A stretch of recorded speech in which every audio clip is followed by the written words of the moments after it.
कोई दो देश बिल्कुल पास पास हो और उनका 200 नॉटिकल मील वाला एरिया भी बिल्कुल पास पास हो, तो उस स्थिति में हम क्या करेंगे? जैसे श्रीलंका हमारे बिल्कुल पड़ोस में है, तो उस स्थिति में हमें 200 नॉटिकल माइल तक एरिया नहीं मिलता, उसमें हमें शेयर करना पड़ता है पड़ोसी देश के साथ। अब वो शेयरिंग किस बेसिस पे होती है? वो एक सिद्धांत के आधार पे होती है शेयरिंग। उस सिद्धांत का नाम है थालवेग प्रिंसिपल, थालवेग सिद्धांत। जैसे यहाँ पे मान लीजिए ये कंट्री है, एक यहाँ एक व्यक्ति खड़ा है इस देश का, यहाँ दूसरी कंट्री है, ये व्यक्ति खड़ा है। तो अब दोनों को लग रहा है ये पानी इन दोनों देशों के बीच में है, इसका लगभग बराबर बंटवारा होना चाहिए, आधा आधा कर लो, आधा तुम्हारा आधा हमारा। पर ऐसे डिवीजन नहीं होता। अगर ऐसे डिवीजन होता तो लगभग बीच में सेंट्रल पार्ट ये लग रहा है वटेवर, तो आधा आधा दोनों देशों के बीच में बंटना चाहिए। पर ऊपर से देखने पर हमें ये स्थिति दिखती है, पर वास्तविकता में रियलिटी में कुछ और ही कंडीशन होती है।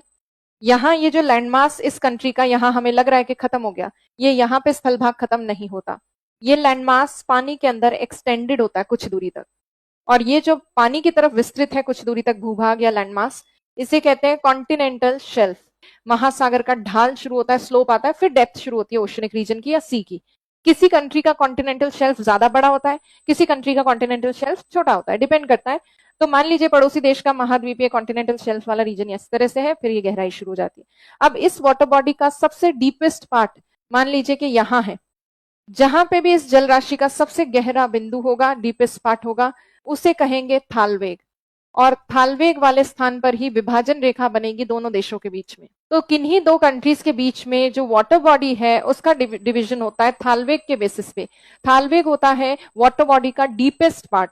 तो कुछ देश इसको फॉलो करते हैं, कुछ देश नहीं करते। जैसे इस देश को, इस बगल वाले देश को अगर देखें, इसको कम मिल रहा है हिस्सा, तो फिर ये थालवेग का विरोध करेगा ही, डिस्प्यूट होगा ही। तो इसीलिए डिस्प्यूट होते हैं कई बार जब इस तरह के वाटर बॉडी का डिवीजन होता है किन्हीं दो देशों के बीच। सरक्रीक रीजन को लेकर इंडिया और पाकिस्तान के बीच में डिस्प्यूट है, विवाद है, और वो भी इसी बेसिस पे है कि पाकिस्तान थोड़ा ज्यादा लेना चाहता है, इंडिया थालवेग प्रिंसिपल को फॉलो कर रहा है, पाकिस्तान फॉलो करना नहीं चाह रहा। चाइना का भी डिस्प्यूट है कई सारे देशों के साथ।